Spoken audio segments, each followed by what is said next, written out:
Oil. Ask most people what oil is for, and they say petrol or fuel, which is fair enough. It's most of it. But it's also the reason your shirt exists, and it's part of the paint in your walls, and the tires on your car, and even the road that your car's under. Um, in our book, Material World, oil is the only thing that is both an energy source and a building material, which is why it's not going to ever entirely die. And it is why in 2026, even with solar production going up faster than at any other point in history, we're still burning more oil than ever. All right, welcome to part 5 of 6. Let's go. So, what is oil? Basically, crude oil is dead plankton. Actually, it's teeny creatures that have died and sank to the bottom of the sea and then spent tens of millions of years slowly cooking under heat and pressure. Basically, there's a specific temperature window, and if you land in it, you get oil. If you go hotter or with more pressure, you get gas. Basically, it's the same story with two different oven settings, which is why they sort of turn up in tandem all across the world. So basically, crude oil out of the ground is pretty much useless. It's a soup of 1,000 different molecules that's really hard to do anything with. But a refinery is basically a sorting house, and how it sorts it is really lovely and simple. All you have to really do is boil it in a tall tower, and basically the hot air will cause the lighter molecules to float up to the top, and the heavier molecules to sort of condense and sink to the bottom.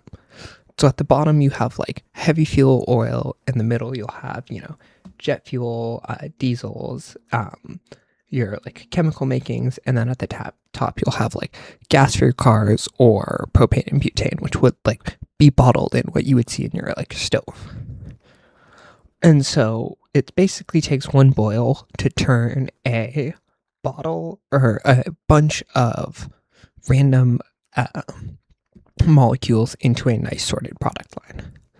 And so one of my favorite like parts about this is in this process, 42 gallons goes in and 45 gallons goes out, which is really weird because it like intuitively doesn't sort of make sense. But basically what happens is you break up bigger molecules into smaller ones, and ultimately they end up taking up more room. So the barrel literally puffs up. And then about 85% of this gas gets burned. A few percentage points is turned into asphalt. And then about 4 or 5% becomes chemical feedstock, which is basically plastic, polyester, nylon, and a big chunk of the pharmaceutical industry is all based off petrochemicals.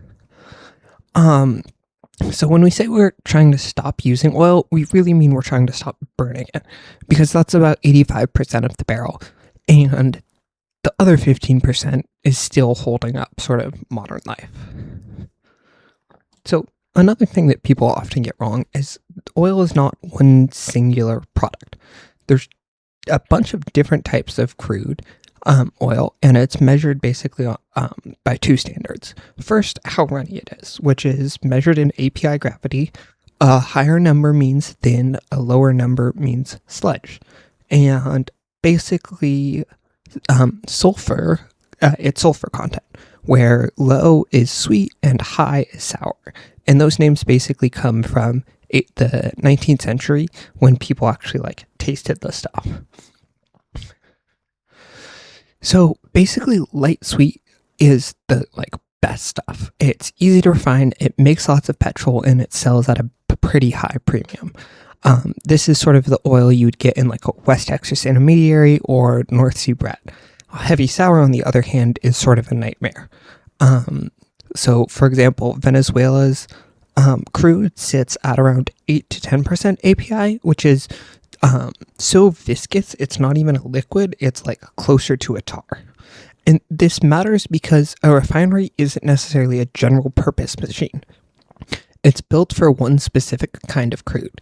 So if you build for heavy sour like you would get in Venezuela, you would have to build a bunch of cokers and desulfurication units, and tons of machinery and dollars into building things that's job is basically to separate out the sludge and sulfur. But if you were to feed in light sweet crude oil, like most of your machinery is then going to stand around doing nothing because it doesn't need all of that sort of process. So when supply chains get cut off, you can't just buy any oil, and you need a specific kind of oil, which becomes important in a little bit.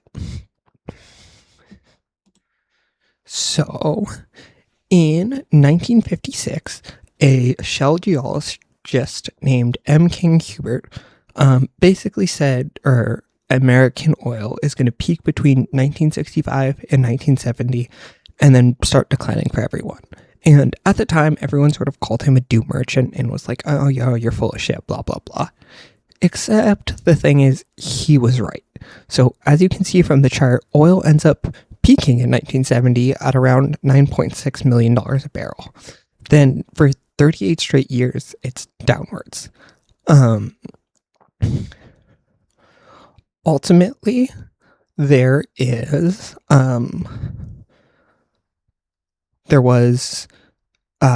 in 2008 5 million barrels being pumped, and America was importing half of its petroleum from countries it didn't like so much, like Russia or Iran, and it sort of shaped a lot of foreign policy, which I would actually love to go onto more in another episode. And then something crazy happens. It stops falling. So basically what happens here is we decided to mix two different technologies together. Horizontal drilling, which is basically where you're drilling like strip mines instead of straight down, and fracturing, which is basically pumping water and sand at huge pressure to help crack rocks open. Neither of these was really a new idea, but doing them both together and at sort of scale was the breakthrough. And this unlocked a ton of oil that's not sitting in a big pool or a basin, but rather like spread throughout solid shale rock, like grease might be trapped in a sponge. And so by April 2026, the US had hit 13.9 million barrels a day, which was its all-time record, above about 40% above the peak, which was supposedly the end of our story. And so the Permian Basin in Texas alone produces 6 million barrels a day, which outproduces every country on Earth except Saudi Arabia, Russia, and obviously the US. So that is sort of the chemistry half. And then the geology, I think, is the other important part, because it matters a lot, both where the oil is and who owns it. So a petrostate is loosely defined as a country where oil is not necessarily part of the economy, it is the economy. So it basically is a country where politics, foreign policy, and budget are all sort of downstream of a price that the country doesn't really control. So Saudi Arabia is a good example of the cheapest oil in the world. It only costs about $10 a barrel to lift it out of the ground. And to balance Saudi's budget, they need oil to be at $80 or $90, which is kind of a paradox, because the cheapest producer of oil in the world desperately needs the price to be high to realize their sort of 2030 vision, which is their huge bet to get off oil, which kind of ironically is also funded entirely by oil. Now, Qatar is a little bit of a different situation. Qatar's money is literally gas from something called the North Field, which I actually think is really funny, because ultimately the North Field is the same structure as Iran's South Pars Fields, which is basically just one giant basin, and both countries have little straws in each side of the bowl. And lastly, there's Venezuela, which sort of serves as a warning label in this situation. They have the largest proven reserves of oil on the planet. It's bigger than the Saudis, and in 1999, they were producing almost 3 million barrels a day. Today, it's down to about 1 million. And this isn't because the oil ran out. It's because when they nationalized the company, they ran it into the ground and sort of skipped the maintenance and let the grids fail. And basically, the pipes stopped working. And so when this oil money started drying up, a lot of the jobs and sort of infrastructure support in the country also went with it. So at the start of the year, the Russian sanctions on oil were finally starting to hit. And so really quickly, if you haven't really been paying attention, the West in 2022, when Russia invaded Ukraine, the West didn't ban Russian oil sales outright because putting that much oil off of the market would sort of wreck everyone. So instead, they set a price cap and basically said, you can buy Russian crude oil and use all of the Western shipping and insurance to move it, but only if you pay under a certain price cap, which basically kept oil flowing, but squeezed a lot of the money out of, or a lot of the profit out of the game for Russia. And basically by early 2026, this price cap had been working. It had been cut to around $46, and secondary sanctions were hitting buyers as well as sellers, which was really punishing anyone who was buying Russian oil out of line. Ultimately, their export revenue from oil fell to around $9.5 billion for the month, which was literally the lowest since the invasion of Ukraine began. And then, at the end of February, the Strait of Hormuz closed, and oil shot from around $60 a barrel to over $100 in about a week. And Russia's oil money went right back up with it. So February was $9.5 billion. By May, it was around $21 billion, which was Russia's best month since the start of the war. And it was quite literally a direct gift from American foreign policy, which is kind of terrible in that sense, but it actually gets worse. So in a scramble to get as much oil on the market as I could when the Strait of Hormuz closed, the U.S. Treasury issued a waiver letting countries keep buying Russian sanctioned oil, and basically allowed them to sort of sell as much as they could for a short period of time. And then what happened next? So basically, for June and July, it fell almost all the way back down. And it's important because this July's oil revenue was actually lower than last July's, which is crazy because even after another year of fighting and the most important oil passageway being closed, Russia was still earning less oil than 12 months ago. And so the two big reasons this happened is the sanctions didn't actually stop working. They're still in effect and hopefully still causing pain on Russia. But really the bigger reason of this massive drop in oil revenue is because Ukraine has been hitting Russian oil refineries at an explosive rate. They've basically cut Russia's ability to export oil and hit their refineries to the point where they are struggling to supply their own supply chains. All right, so the Strait of Hormuz, which we have pictured right here, is the only way in or out of the Persian Gulf, which is over here. And through this little gap, which is 21 miles in width, around 20% of the world's oil used to flow on a daily basis, and also about a fifth of the world's liquid natural gas.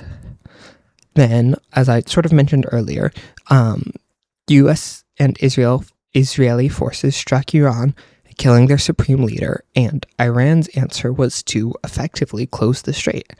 And the thing they did, which was interesting and very clever, is instead of a formal blockade, which would have been an act of war, they simply made it impossible to ensure boats crossing the strait.